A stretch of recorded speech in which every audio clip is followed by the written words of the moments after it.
Frozen shoulder. Do you know that frozen shoulder is known as adhesive capsulitis, and it's caused by the capsule of the shoulder becoming thicker and inflamed? In this video I'm going to talk about what is true frozen shoulder, the 3 phases you go through with this condition, and the treatment that we can provide. Hi, I'm Luke Savage, Senior Osteopath at Worthing Osteopathic and Wellbeing Clinic. Imagine that you start developing sharp spasms in your arm, but you just shake the pain off and get on with your day.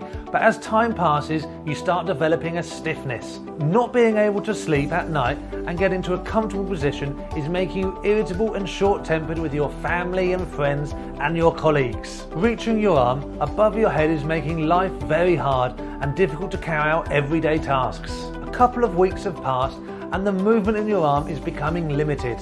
This is starting to worry you, and you can't keep taking time off work, and the worry of whether your arm is ever going to get better or regain its movement again is constantly playing on your mind. Suffering from frozen shoulder?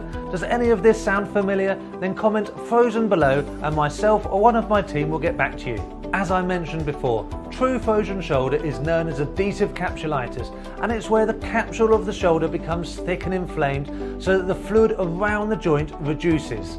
When this happens, it means the muscles around the shoulder stop working, resulting in a lack of movement.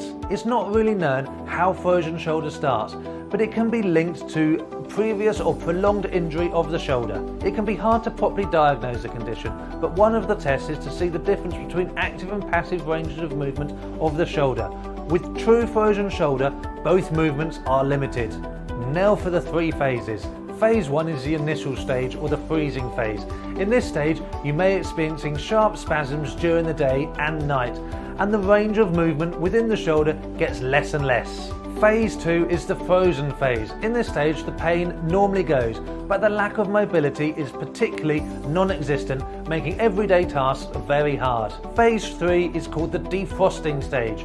Slowly the mobility in your arm will start to come back. With this kind of condition, early diagnosis along with osteopathic treatment is imperative. If it's left, it can take up to 2 years to heal by itself. Depending on how long you leave it before you're getting the treatment directly affects how long your recovery will be. We work in 3 phases here at the clinic. Phase 1 is to get the inflammation down and to get you as pain-free as possible. Phase 2 is to work on the underlying mechanical and functional restrictions and to start rehab.